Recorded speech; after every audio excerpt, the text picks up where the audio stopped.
didn't scare me this time. It's like somehow prepared. Good morning. Good morning. So as has been mentioned, this weekend we remember Martin Luther King Jr., a man who was not killed for having a dream, but for refusing to stop telling the truth about power, about violence and injustice. King understood something we are still struggling to learn in this country, that calls for peace mean nothing without justice, and that love is not a sentimental posture, but a disciplined commitment to truth. He knew that when systems feel threatened, they do not respond gently. And that matters today. This week, just as people and leaders of faith were called to Selma and King's Day, faith leaders from across the country are gathering in Minneapolis on the 22nd of January. There are dozens and dozens of Unitarian Universalist ministers that I know who will be among them.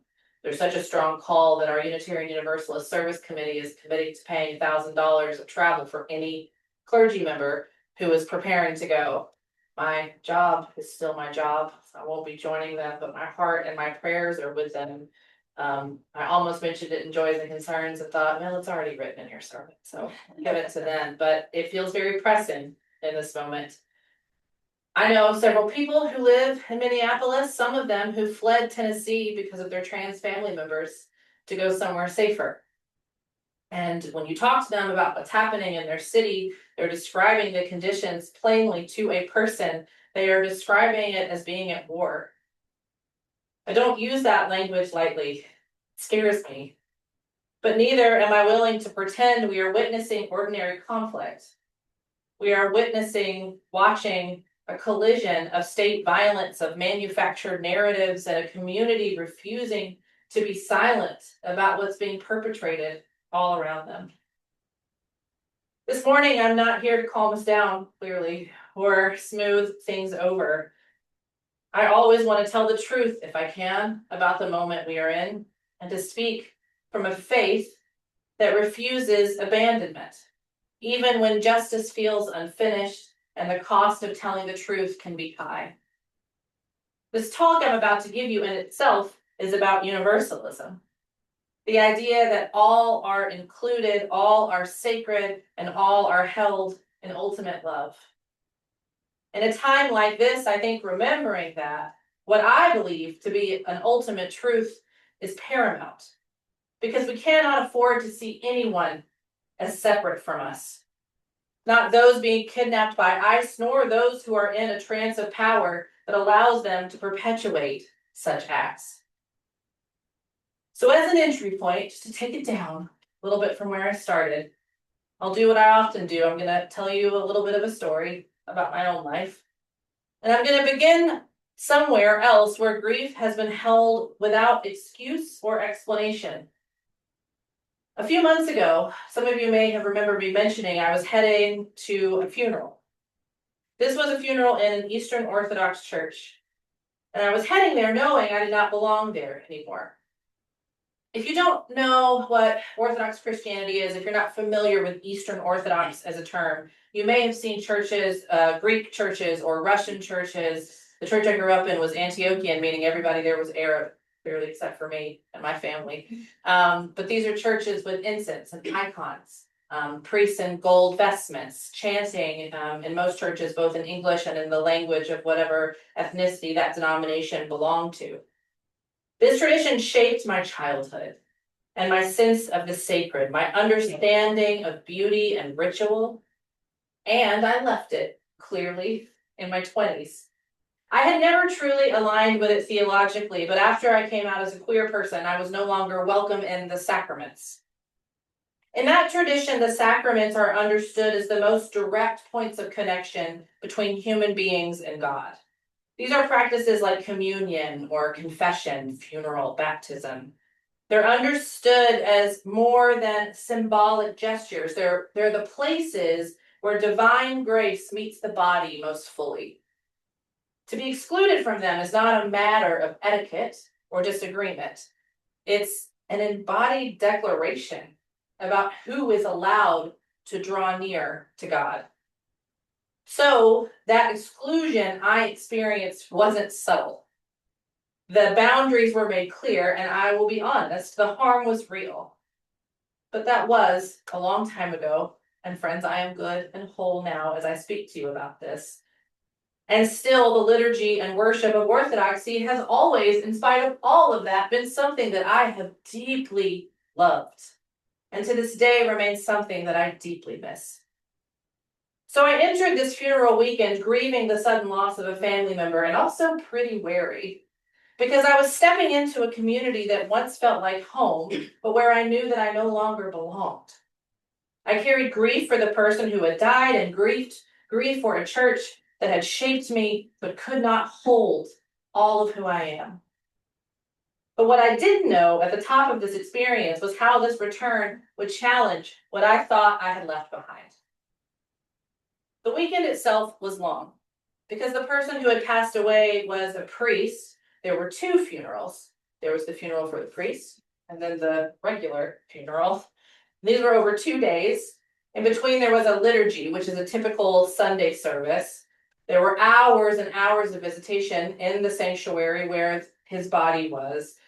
Before and after all the services, there was a burial ceremony at the cemetery, and then everybody came back to the church for what's called a mercy meal, where everyone gathers together to share and break bread together before you depart back into your normal life. Over this 2-day weekend, time stretched in a way our culture rarely allows. The sanctuary filled and then emptied and then filled again. There were at least 500 people who came through this funeral. And the same prayers returned again and again, steady and familiar. I listened closely. I was there to support my family, my sister who had lost her father-in-law, my brother-in-law, my nieces and my nephew. And I was there to honor a man that I deeply loved and who had clearly been so deeply loved by so many.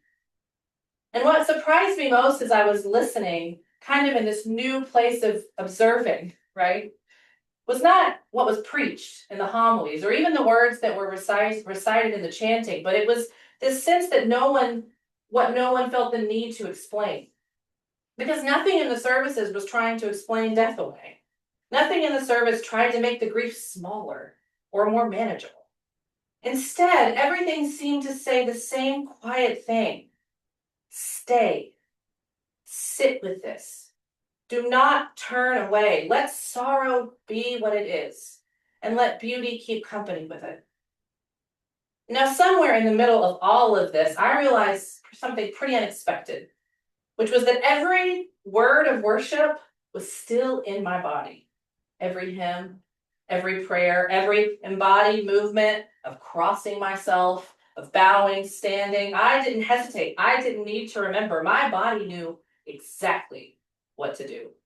And this was a bit wild to me because I had grown up there, but it'd been 20 years since I left. And not only that, I'd been to a lot of other church in between then and now.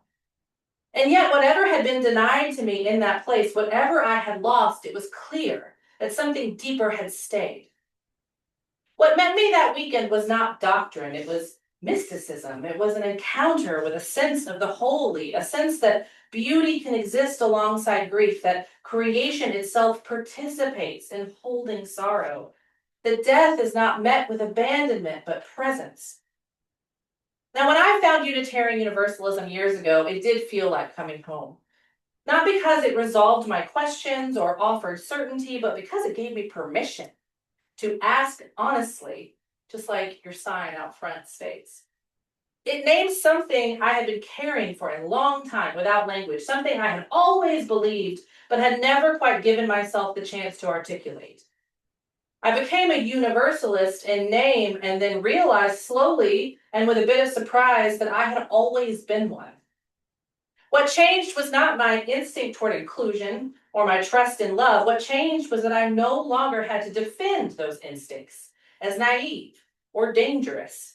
I no longer had to apologize for believing that no one is disposable, or that healing matters more than punishment, or that belonging should never be conditional on sameness.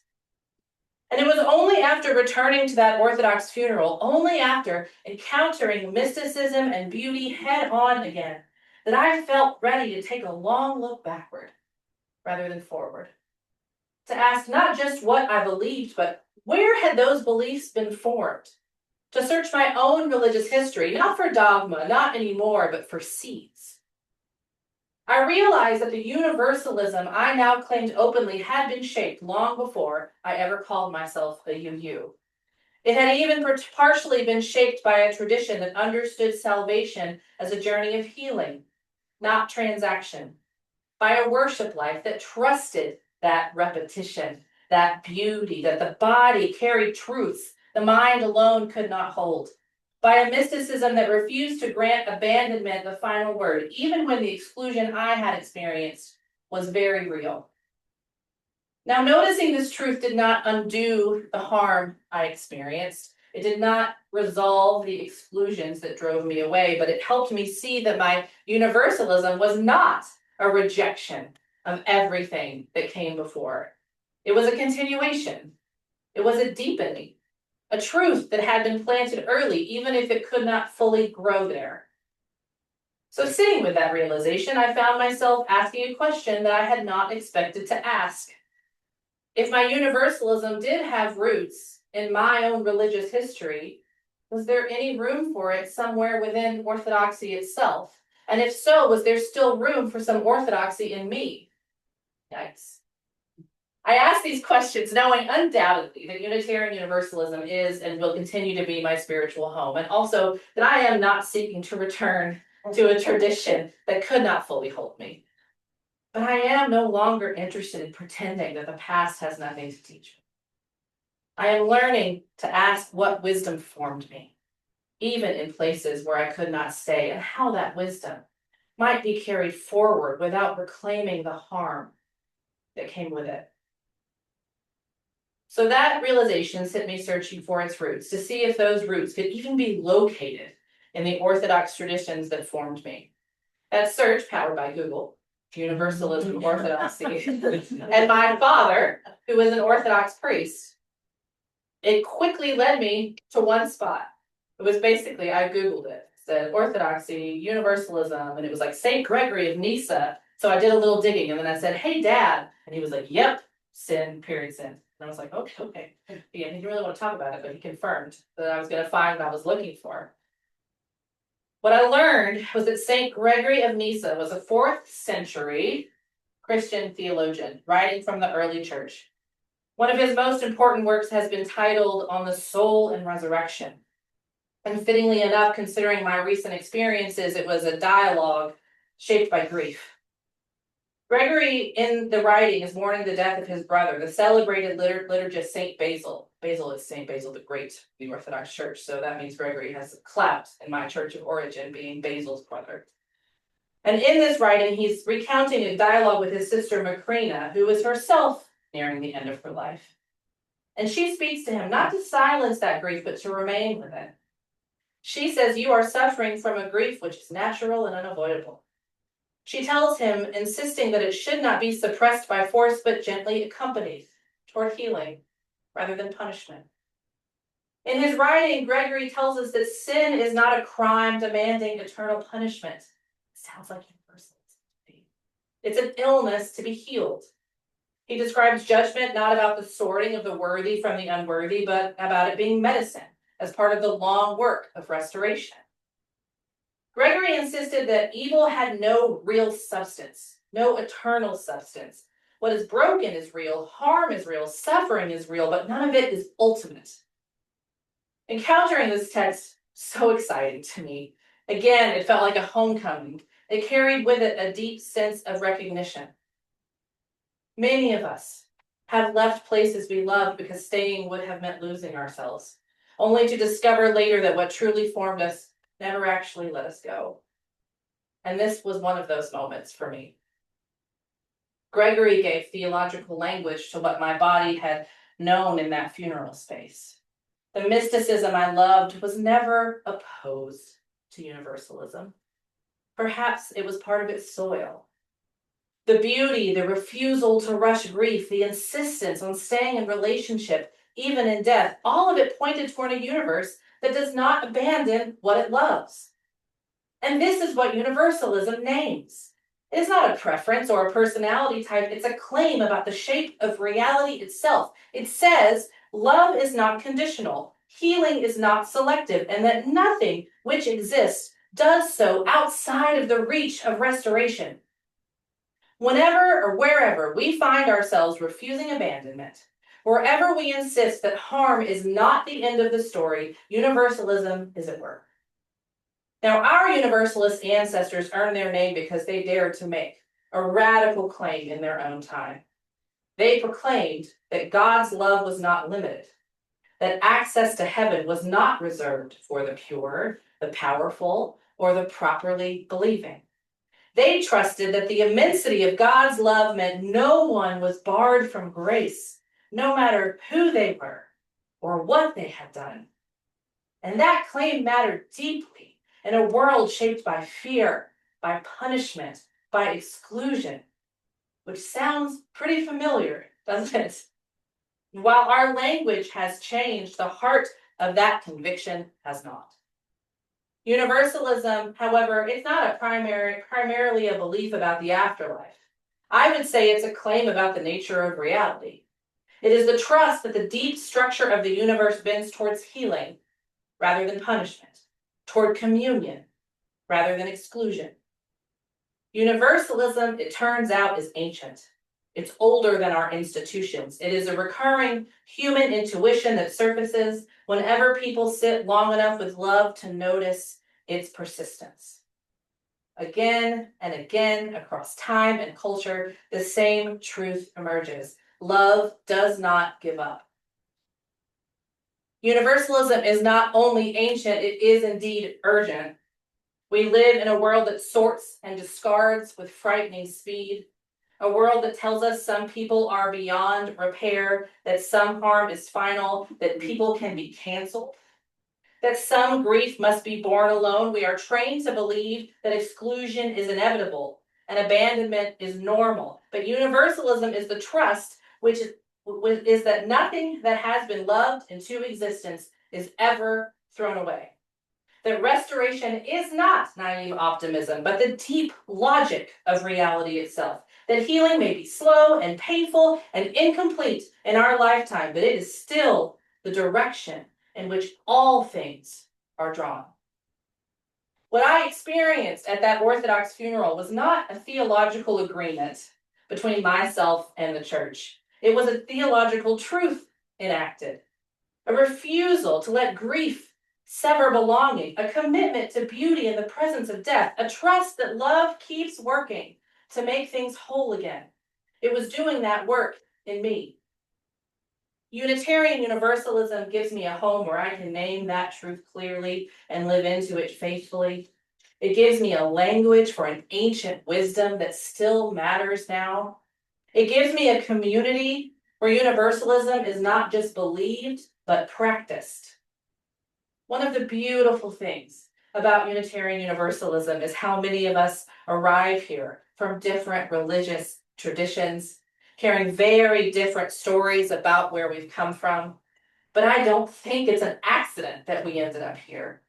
I don't think it's an accident that so many of us who found this faith as adults found our way into a tradition that insists that no one is beyond love's reach. And I would even claim this, if each of us were willing to safely look closely at where we came from, we might discover that the roots of our own Unitarian Universalism were planted long before we got here, in the very places that formed us, even if those places were never where we were meant to stay. It feels also quite important to name that Universalism is not just an idea, it does carry a responsibility. If the universe itself bends towards justice and toward healing, that we are called to live in alignment with that truth. We are called to resist the reflex to sort and discard. We are called to refuse to abandon, even when fear makes that action seem justified. Universalism asks something of us.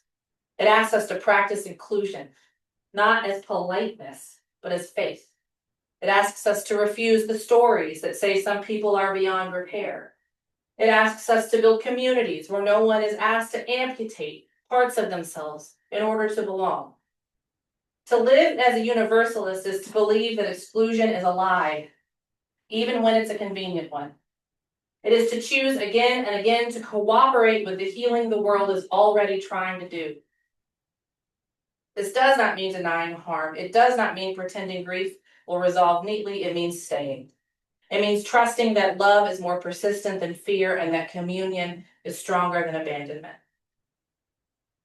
As we head into this new year, which it's only been 18 days, you guys, like I know it might feel like it's been months, but we're still only 18 days into a new year. There's all this possibility and all of this uncertainty in front of us. And in this moment, Universalism can invite us to do something both brave and gentle. It invites us to look back at where we come from with love and curiosity rather than judgment or avoidance. To honor the places that shaped us even if we couldn't stay, to ask what seeds were planted that still matter and what wisdom we might carry forward without reclaiming the harm that accompanied it. And when we do this, we practice universalism, not just as a belief about the world, but as a way of relating to our own lives. We refuse to cast off parts of ourselves as irredeemable. We trust that even our complicated histories can be held inside a larger story of healing, and we step into what is next, not by abandoning our past, but by meeting it with the same love and curiosity we believe the universe meets us with. And coming back to where we are today, to where this, lost my train of thought, got a little too passionate there for a second.